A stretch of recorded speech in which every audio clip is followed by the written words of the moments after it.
सो हम क्या कर रहे थे कि क्वेश्चन नंबर 9 कर रहे थे। क्वेश्चन नंबर 9 में क्या हमारे पास कि जो x की पावर -6 है और इधर 64 है और ये पूरा टर्म इससे मल्टीप्लाई में है। ठीक है, तो हम क्या करेंगे, जो भी माइनस की पावर है उसको हम डिवाइड में ले जाएंगे। डिवाइड में आ गया, डिवाइड में आ गया, डिवाइड में आ गया, नीचे लेगा। ठीक है, अब क्या करेंगे, इनका एलसीएम ले लेंगे। ठीक है, एलसीएम ले लिया। एक्स की पावर 6 था। ठीक है, ये 64 इंटू में 6 एक्स की पावर 6 हो जाएगा। ठीक है, एक्स की पावर 6 नीचे आ गया, ये यहाँ पे एक्स स्क्वायर हो गया। ठीक है जी, ये बस सिंपल मैंने सिंप्लीफाई किया है और कुछ नहीं किया। ये यहाँ पे एक्स स्क्वायर आएगा एलसीएम में, तो एक्स स्क्वायर से इसकी मल्टीप्लाई हो जाएगी, यहाँ पे एक्स से मल्टीप्लाई हो जाएगी और ये एज इट इज रहेगा। ठीक है, ये हमने नीचे ले आए। ठीक है, तो अब ये एक्स की पावर 2 है, ये ऊपर जाएगा। ठीक है, यहाँ भी एक्स पावर 2 है, एक्स पावर 4 हो जाएगा और ये एक्स की पावर 2 है, तो ऊपर जाके हो जाएगा एक्स पावर 6 और ये भी हो जाएगा एक्स की पावर 6। तो एक्स की पावर 6 से क्या होगा, एक्स की पावर 6 कैंसिल हो जाएगा। वो हम नेक्स्ट स्लाइड में देखते हैं। ठीक है, अब ये x के पावर 6 से ये x की पावर 6 कैंसिल होगी, ये मैंने अगले में भी लिखा है। ठीक है, तो x की पावर 6 से x पावर 6 कैंसिल होगी, ऊपर था 1 माइनस में 64 x की पावर 6। ये साइड वाला टर्म एज इट इज चल रहा है, इसमें हमने अभी तक कोई चेंज नहीं किया है। ठीक है, ये एज इट इज उतारे जा रहे हैं हम। ठीक है, ओके। अब ये हमने फॉर्मूला बना दिया, वन क्यूब माइनस में 4x का स्क्वायर। ठीक है, 4 का क्यूब 64 होता है, तो a क्यूब माइनस में b क्यूब का फॉर्मूला हम यहाँ पे क्या करेंगे, ओपन करेंगे। ठीक है, तो a माइनस में b। ठीक है, यहाँ पे हो जाएगा ए स्क्वायर प्लस में ए बी प्लस में बी स्क्वायर। ये फॉर्मूला हमने लगाया है, ए है 1 और बी है 4x स्क्वायर।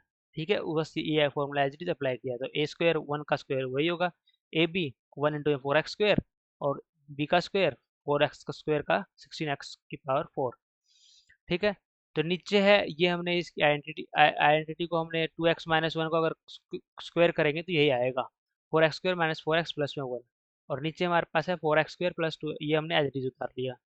ये इसमें हमने अभी तक कोई चेंज नहीं किया है। ठीक है, ओके। अब आ जाते हैं नेक्स्ट पे। आगे यहाँ पे नेक्स्ट स्लाइड में देखते हैं, ये आइडेंटिटी बनेगी हमारी। ठीक है, सो देखते हैं कुछ आइडेंटिटी बन रही है कैसे और इसमें। सो फर्स्ट थिंग तो हमने क्या किया है, जो हमारा ऊपर वाला टर्म था, क्या था ये वाला, एक तो ये वाला टर्म।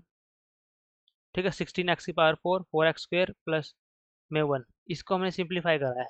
ठीक है, तो इसे हमने सिंप्लीफाई क्या किया है कि इतना था हमारे पास 4x square plus 1 plus 4x square minus 4x square. ठीक है, तो plus 4x square plus 4x square क्या हो जाएगा, 8x स्क्वायर, यहाँ स्क्वायर है। ठीक है, और प्लस में 1 माइनस है 4x स्क्वायर।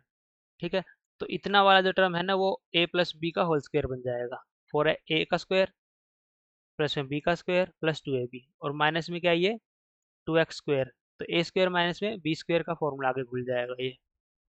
तो यही हमने यहाँ पे लिखा है। तो अब ये वाला टर्म देख लेते हैं, वही ये कैंसिल होगी। ओके ना कैंसिल, इसका और इसका जुगाड़ आगे देखते हैं। ठीक है, तो ये मैं बता रहा था 1 माइनस में 4x का स्क्वायर, ये भी a स्क्वायर माइनस में b स्क्वायर का फॉर्मूला खुलेगा, तो a स्क्वायर 1 1 माइनस, हाँ मतलब a माइनस में b और a प्लस में b हो जाएगा। ठीक है, और ये हमने एज इट इज उतार लिया और ये भी एज इट इज उतार लिया, तो ये वाला टर्म और ये वाला टर्म एक टर्म कैंसिल हो जाएगी, इस वाले टर्म से इसका स्क्वायर कैंसिल हो जाएगा। तो 1 plus 2x by 1 minus 2x और ये 4x square plus 1 minus 2x, ये एज इट इज आ गया। ठीक है, यहाँ तक कोई कन्फ्यूजन नहीं है। अब ये सेम डिनोमिनेटर है, हमने कुछ नहीं किया, एलसीएम लिया है, वो एज इट इज उतार लिया है। सेम डिनोमिनेटर है, दोनों में डिनोमिनेटर में कोई चेंज नहीं आएगा। 1 प्लस 2x कॉमन ले लिया, इधर आ गया 4x square plus 1 minus 2x और माइनस का 4x स्क्वायर, 4x स्क्वायर से क्या होगा, 4x स्क्वायर कट जाएगा, 1 माइनस में 2x 1 प्लस में 2x bye 1 minus 2x। 1 minus 2x से 1 माइनस 2x भी अगले में कैंसिल हो जाएगा, अगली स्लाइड में देखते हैं। 1 माइनस 2x से 1 माइनस 2x कैंसिल हो गया, 2x प्लस में 1। अरे ये तो बेसिक क्वेश्चन है, ये तो कोई भी सोल्व कर सकता है, फर्स्ट क्लास का क्वेश्चन आ गया। अब तो ये इंटीग्रेशन का फर्स्ट क्लास में जो हम सोल्व करते हैं, 2x स्क्वायर बाय में 2 यानी कि x स्क्वायर बाय में 2। ठीक है, तो 2 से 2 कट गया और 1 का x आ गया प्लस में c कांस्टेंट आ गया। ठीक है, अब हम इसको समराइज कर लेते हैं इस क्वेश्चन को। इस क्वेश्चन में हमने क्या किया है, कुछ नहीं किया, सिंप्लीफाई किया है। जहाँ पे भी एक्स की पावर माइनस में थी, क्या थी, माइनस में, उसको हमने क्या किया है, इसको हम डिवाइड में लिया है, सिंप्लीफाई कर दिया है, एलसीएम ले लिया है और सारी पावर को कैंसिल कर दिया और ज़्यादा से ज़्यादा में फैक्टराइज किया। जो मेन क्रिटिकल पार्ट है, जो सोचने वाली बात है, वो यहाँ पर आता है। ठीक है, एक चीज़ तो हमने ये फैक्टराइज किया, जो कि अगर प्रैक्टिस हो तभी दिमाग में आती चीज़ें। ये ए स्क्वायर माइनस बी स्क्वायर तो बहुत क्वेश्चन में यूज होता है, और ए क्यू माइनस बी क्यू का एक जगह मैंने फॉर्मूला लगाया था, उसको भी याद रखना है। ठीक है, तो कुछ आइडेंटिटीज भी हमें याद रखनी होगी। कहते हैं क्वेश्चन नंबर 10 पे, one by cos x minus a cos x minus b. तो इस टाइप का क्वेश्चन मैं पहले भी किया था। ठीक है, तो इसमें पहले अगर साइन ए, यहाँ पे कोस और कोस है, ठीक है, अगर साइन होता है तो हम अलग से साइन, अगर साइन कोस होता तो हम यहाँ पे अलग से डिवाइड करते हैं। पीछे मैं एक बार दिखाई देता हूँ, लास्ट हमने जो क्वेश्चन किया था, that's a question, sine cos है तो हमने इसको कोस से डिवाइड किया था, यहाँ पे कोस कोस है तो हम यहाँ पे इसको साइन से डिवाइड करेंगे। किससे डिवाइड करेंगे, साइन से। So where is the question, ये रहा, साइन ए माइनस बी से हमने क्या किया, इसको डिवाइड किया, उसी से मल्टीप्लाई भी कर दिया। ठीक है, साइन ए माइनस बी का हमने, साइन ए माइनस बी है, अब किसी तरह से हमें एक्स माइनस ए बनाना है और एक्स माइनस बी बनाना है, तो दो एक्स चाहिए, तो प्लस एक्स माइनस एक्स कर दिया, तो एक से बन जाएगा एक्स माइनस बी, और एक से बन जाएगा माइनस कॉमन लेके एक्स माइनस में ए, तो x minus b minus common ले लिया तो माइनस का एक्स, एक्स पॉजिटिव हो जाएगा, और ये वाला एक्स पॉजिटिव हो जाएगा और ये ए नेगेटिव हो जाएगा। ठीक है, तो साइन ए माइनस बी का फॉर्मूला खोलेंगे। ठीक है, तो साइन ए माइनस बी क्या होगा, sign a cos b minus, sign a minus B है तो यहाँ पे माइनस ही आएगा। अगर कोस का फॉर्मूला खोलते हैं तो अपोजिट साइन हो जाता है, पर इसमें साइन ए माइनस बी का फॉर्मूला खोला तो यहाँ पे माइनस ही आएगा, कोस बी। ठीक है, क्या करना है, sine a sine b cos a, ठीक है, कोस ए साइन बी, क्या करना है, sine a sine b cos a cos b. ठीक है, मैं इसको लिख भी देता हूँ, sine a minus b is equals to में sine a cos b minus में कोस ए साइन बी। एक बार आराम से देख लें इसको।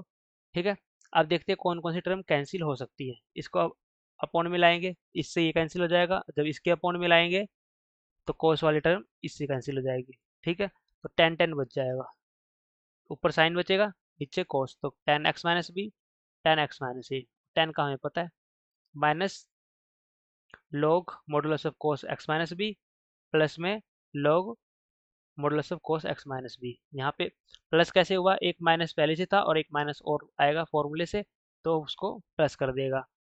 तो ये आइडेंटिटी हमें पता है, जब भी लॉग ए माइनस में लॉग बी होती है तो वो होता है log of a by b. ठीक है, तो ए यहाँ पे हो गया हमारे पास लॉग ए माइनस में लॉग बी, तो एक्स माइनस में ए बाई एक्स माइनस में बी। हो गया क्वेश्चन, बस सिंपल था। ये इंटीग्रेशन की मैंने डेफिनेशन लिखी थी, ये ऐसे पहले बताने की चीज़ थी, इसमें कुछ मतलब डिस्कस कर चुके हैं हम, कुछ वही चीज़ है कि भाई इंटीग्रेशन का उल्टा डिफरेंशिएशन होता है और डिफरेंशिएशन का उल्टा इंटीग्रेशन होता है, वही अंग्रेजी भाषा में है। सब्जेक्टिव पेपर दें तो आप इसको नोट कर सकते हैं, अदरवाइज ऐसे इसकी रिक्वायरमेंट नहीं है। ठीक है, तो जेई मेन और जेई एडवांस के पर्सपेक्टिव में अगर देखें तो उसके हिसाब से तो कोई रिक्वायरमेंट नहीं है, बट हाँ अगर कोई यूनिवर्सिटी एग्ज़ाम के लिए, स्कूल एग्ज़ाम की अगर मैं बात करूँ तो वहाँ पे ये रिक्वायरमेंट पड़ जाएगी। ठीक है, थैंक यू।